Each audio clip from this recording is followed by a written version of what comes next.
Hello everyone, this is Nalini from Maharani Science College of Foroman, Department of Botany.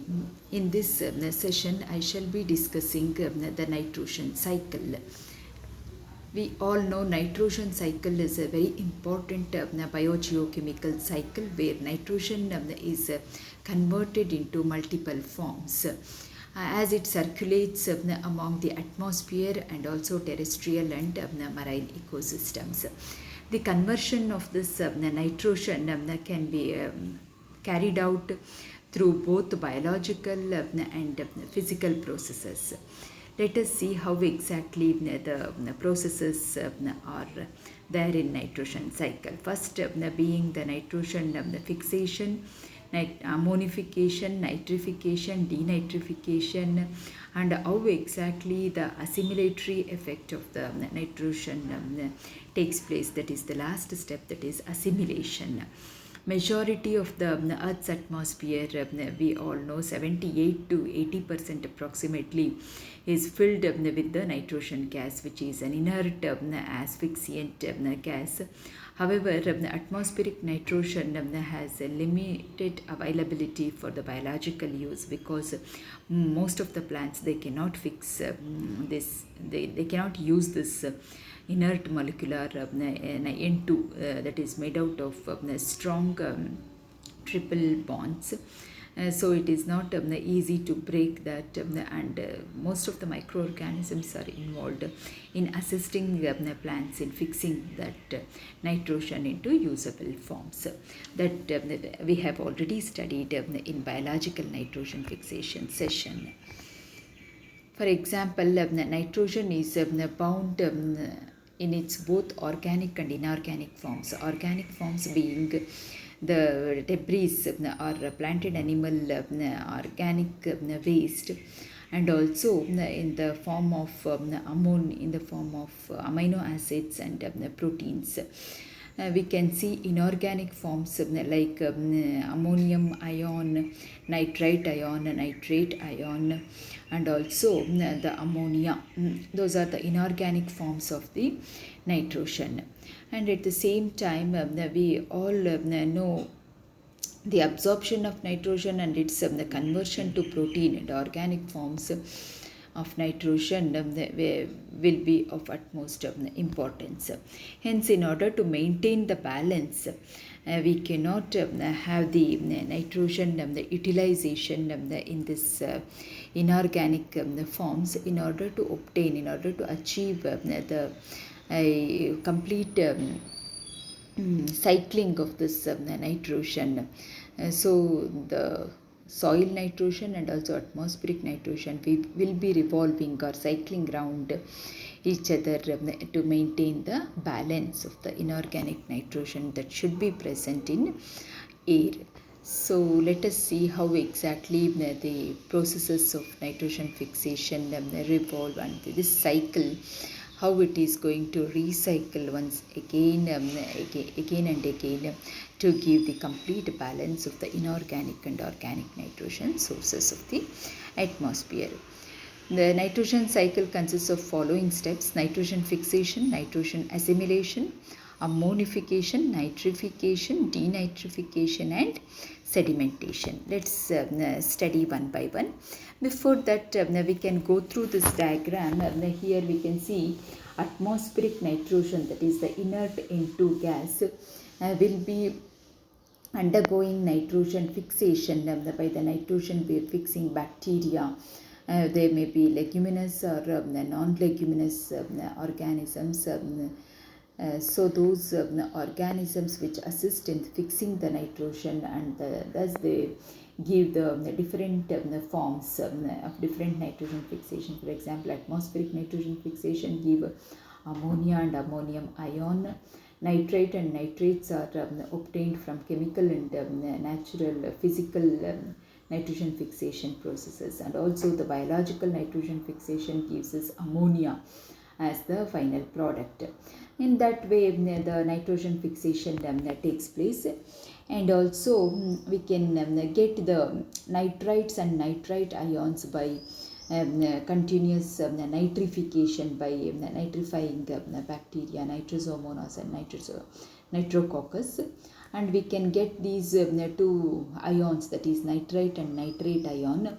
Some of these nitrite and nitrate ions, they undergo leaching. They leach out in the atmosphere, and they will be joined to the water bodies like sea and ocean. And also some amount of nitrogen sources also reaches the water body through runoff. And again we can see this reverse arrow, which is showing the fertilizers, urea, uric acid. They also undergo the nitrification, and with the help of decomposers and denitrifying bacteria. Here we can see the effect of decomposers. They are going to fix the organic nitrogen. These denitrifying bacteria also help in giving back the source of nitrates from the fertilizers like urea and uric acid. And once the nitrite ion is obtained, that undergoes the process of nitrogen uptake. Those are taken into the soil. They add up to the soil, and from soil they will be assimilated by the plants, and we can get the nitrogen sources, amino acids, proteins, vitamins, hormones inside the plants. Once those plants and animals, they die, when they acquire the nitrogen through their diet, once they finishes their life cycle and they die, they will add the organic matter. That organic matter once again undergoes decomposition by decomposing bacteria and fungi, and again it will give the ammonium ion. Likewise, that formed ammonium ion will be once again the source of from the factories, and also the burning of the fossil fuels also gives these sources.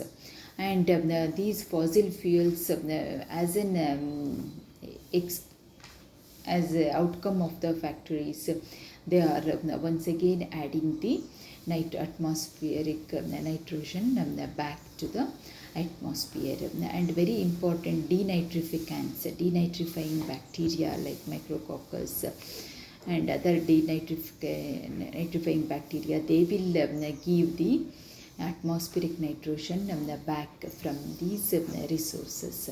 Likewise, the whole cycle of the nitrogen cycle will be a complete balance in procuring organic and also inorganic molecular nitrogen.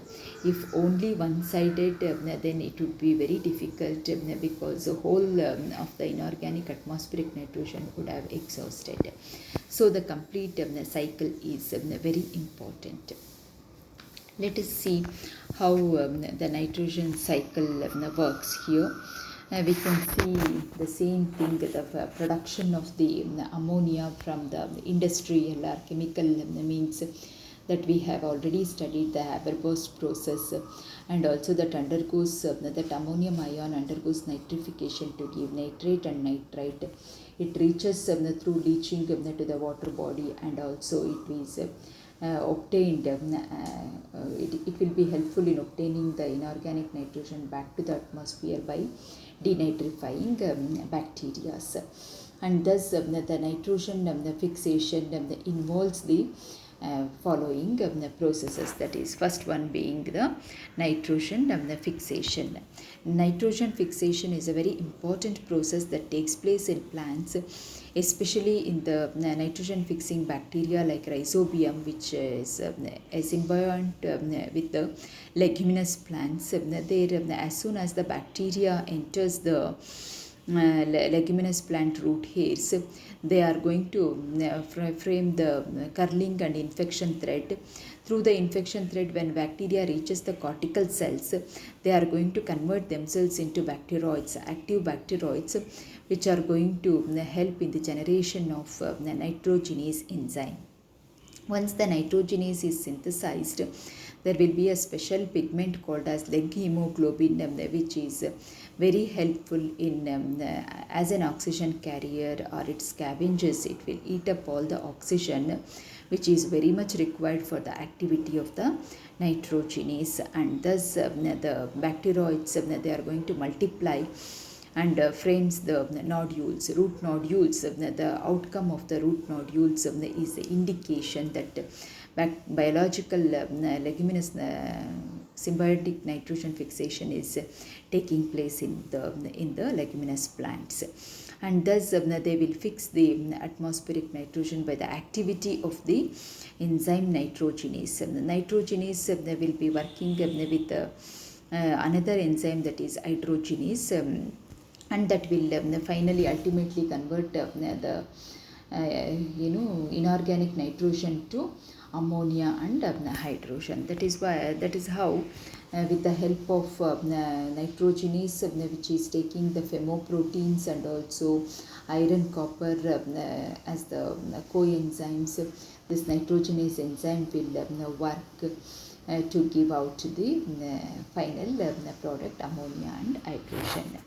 The total turnover of this nitrogen per year between 10 to 5 to 10 billion kg per year of the fixed nitrogen that will be working out. As we have already seen, 90% of the fixed nitrogen is from the biological source, only 10% is from the non-biological chemical and physical sources.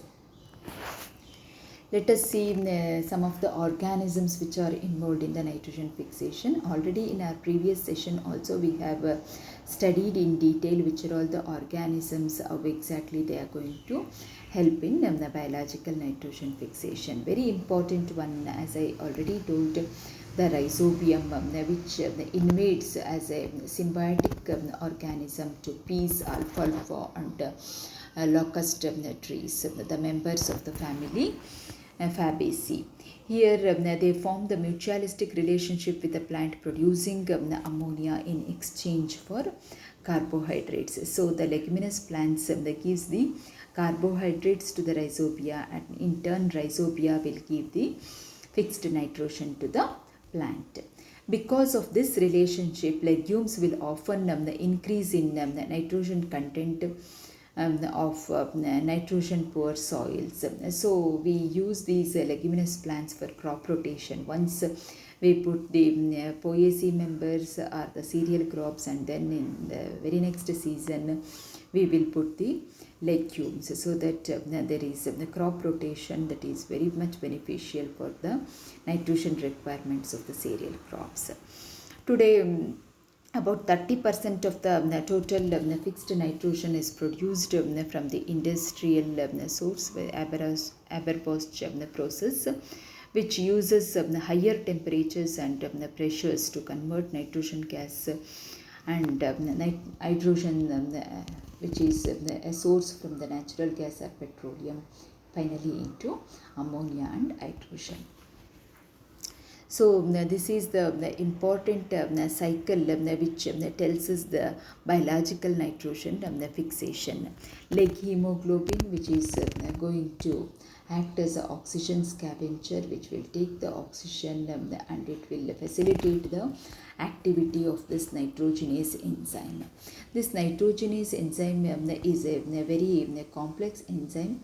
We can see the complex of nitrogenase which will be having the operation of the reduction of pyruvate, which is going to produce the CoA, that is acetyl CoA, acetyl coenzyme A, with the help of the cofactors that is ATP and also magnesium ions, which are going to contribute the electrons for the reduction of the very important coenzyme, that is ferredoxin. Pyridoxine gets reduced, and there is a sequential reduction and oxidation of this pyridoxine with the help of iron protein and also femoprotein, that is iron and molybdenum protein. Continuous oxidation and reduction that takes place, and finally which yields the ammonia and the ammonia, and also you can see here the inorganic nitrogen will be given back. So this is the important phenomena where the production of the acetyl coenzyme A from the pyruvate, which is a product of the cellular respiration, that is going to help in the completion of the biological nitrogen fixation process. Next, coming to the nitrogen assimilation. Plants can absorb nitrogen, nitrate and ammonium forms from the soil by root hairs. If nitrate is absorbed, it is first reduced to nitrite and then to ammonium ions for incorporation into amino acids. So ammonium ions, conversion of the nitrates and nitrates to ammonium ion, and then they are facilitating in the formation of amino acids, nucleic acids, and also the chlorophyll molecule. In the plants, they have a symbiotic relationship with the rhizobia. Some plants we can also see they absorb the nitrate or ammonium ions from the soil by root hairs. The nitrogen is assimilated in the form of ammonium ions directly by these root nodules.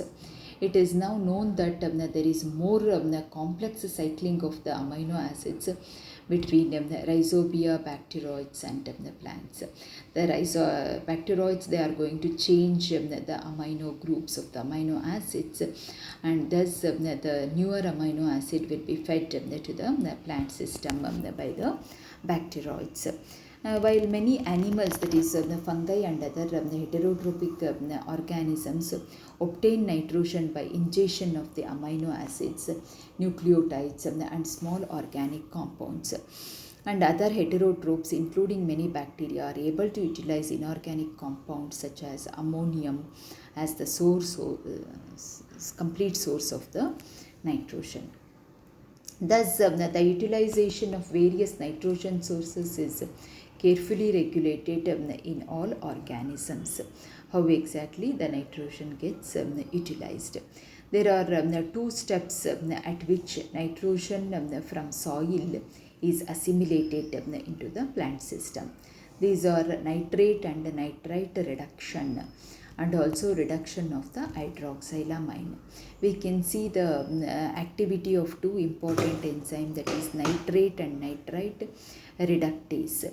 These enzymes, they are going to convert the nitric acid and nitrous acid to the ammonium source finally. The enzyme, an enzyme has been isolated even from the Neurospora crassa, which reduces the hyponitrite to hydroxylamine in presence of NADPH. Thus we can see this reduction of hydroxylamine, this reaction giving out ammonia in presence of manganese ions as the cofactors Mn++. Ammonia released internally within the plant will combine with the organic acids to form once again the amino acids. Next, coming to the ammonification, that is the third step of the nitrogen cycle. Ammonification, as the name itself is telling, the conversion of the nitrate and nitrites to ammonia. See, ammonification is a process where microorganisms like bacteria and other types of decomposing organisms break down the nitrogen containing chemicals from dead and decaying organic matter and into the simple substances like ammonia. We can see ammonification from the organic source of nitrogen. Organic source will be, very sorry for the inconvenience.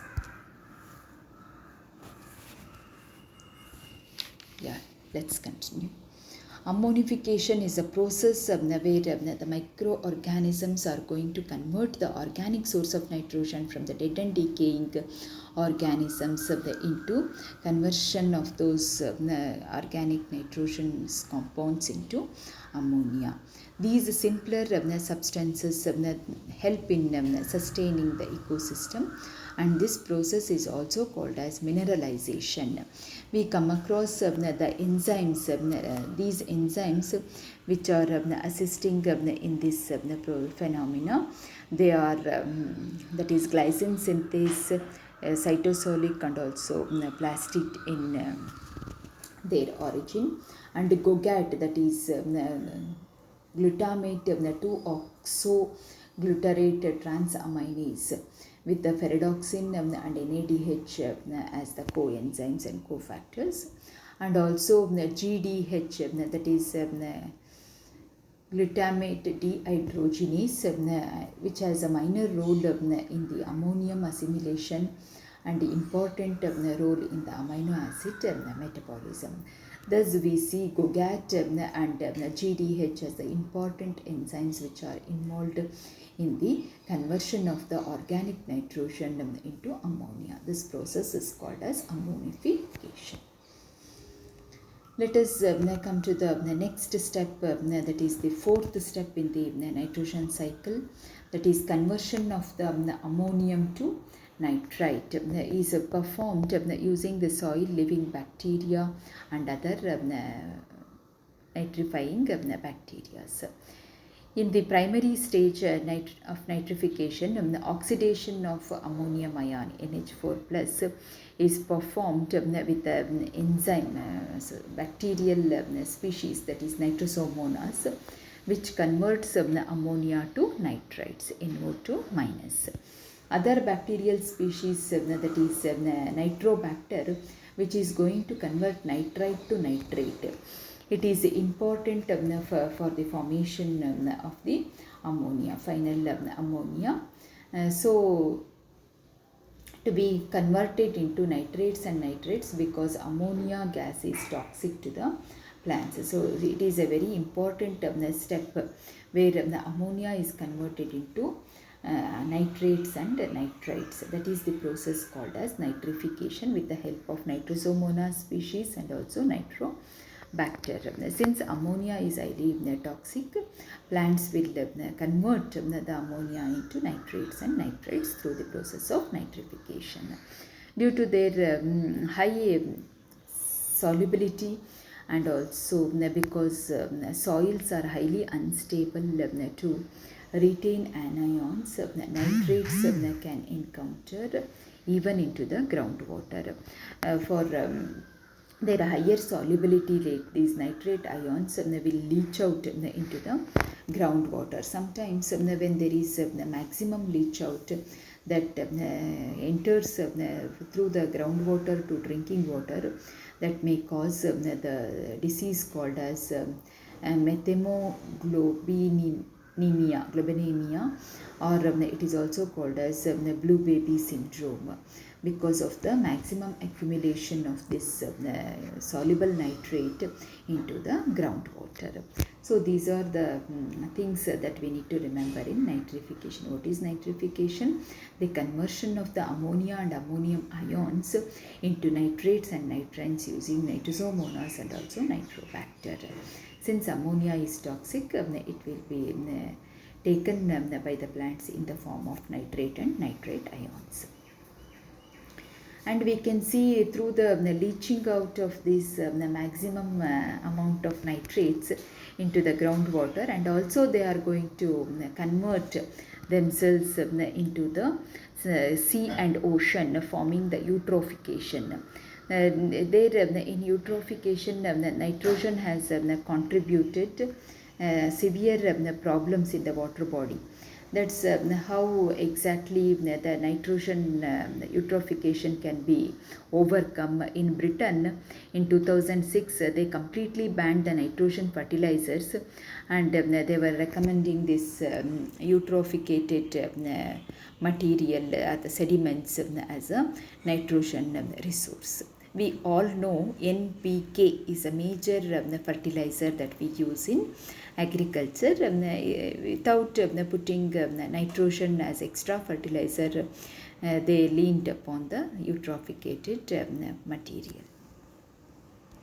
Then coming to the next step, that is denitrification. Denitrification, as the name itself is telling, it is going to convert the nitrates and nitrites once again back to inorganic nitrogen gas, and it will be fed to the atmosphere. With the help of denitrifying bacteria like Pseudomonas and Paracoccus, this process takes place in anaerobic conditions. They use nitrate as an electron acceptor in place of oxygen during respiration. These facultative organisms, anaerobic bacteria, they also live as aerobic bacteria. Denitrification happens in anaerobic conditions, that is in waterlogged conditions. Hence, we can expect this denitrifying bacteria, they use the nitrates, that is NO3 minus and NO2 minus in the soil, and they carry out the respiration, anaerobic respiration, consequently produces the inorganic nitrogen gas, which is inert, and once again it will reaches the atmosphere, and again it will be coming back to soil, where it is again fixed for the utilization of plants. Thus, denitrification occurs in free-living microorganisms as well as obligate symbionts of anaerobic nature. Okay, these are the important aspects that we need to remember in the process of denitrification. Denitrification is the conversion of nitrate and nitrite into inorganic nitrogen. And coming to the last step of the nitrogen cycle, that is sedimentation. As we already saw, some of the nitrates will be leached out into the ocean and water body as runoff. So that amount of nitrates that reaches the ocean will be found as sediments in the bottom of the ocean. So there it needs to be once again get converted into the inorganic nitrogen and also the mineralized nitrogen forms. That overall process is called as sedimentation. We can see sometimes the nitrates of soil are locked up in the rocks while they are washed down to the sea or leached deep into the earth's crust along with percolating water. This phenomena is called as sedimentation. Part of the mineralization is converted into algal nitrogen and occurs as a sediment, and two methods have been used to investigate this process. That is the measurement of the amount of algal nitrogen that falls into sedimentary surface. That means how exactly the algal material, algal sources which are going to add up to the sediments, and in these blue-green alga which are going to help in the conversion or fixation of this sedimentary nitrates into the usable nitrogen forms. Measurement of the amount of the mineralized nitrogen that leaves the sediment to the water column, and how exactly some amount of the nitrogen will be released into the atmosphere in the form of inorganic nitrogen after the activity of the denitrifying bacteria. Likewise, both the processes, that is nitrification and denitrification, takes place out of the sediments which are the leached out products of the nitrates and nitrites into the ocean. This finishes the complete cycling of the different forms of nitrogen in the atmosphere and also in marine water bodies. We can see one more important picture diagram here, how exactly the nitrogen cycle operates. Lightning and UV rays, they contribute only 5% to the total nitrogen fixation. That can also be seen in this diagram, and also the industrial or the chemical nitrogen fixation, Haber-Bosch process, everything contributes, but 78% of the nitrogen comes from the atmosphere as the inorganic source. Thus, there will be conversion of the organic nitrogen, that is the consumption of the nitrogen by animals and also plants. Once they die, they will contribute to the organic source, because the nitrogen will be present in the form of amino acids in these organisms. So those organic amino acids are the nitrogen source, will once again come back to the soil with the help of some decomposing bacteria. Those decomposers, denitrifying agents, and also nitrifying bacteria, and also importantly some microorganisms like nitrogen fixing organisms, rhizobium, azotobacter, rhodospirillum, etc. All these contribute to the completion of this important biogeochemical cycle, that is nitrogen cycle. You can go through one more diagram explaining all the 6 processes once again with the picture diagram. This completes our nitrogen cycle session. Hope all of you have understood how exactly nitrogen recycles in different forms, and how it is utilized by the organisms, and how again the denitrifying bacteria and also the decomposers will give back the inorganic nitrogen to the atmosphere. These are some of the references. Happy learning.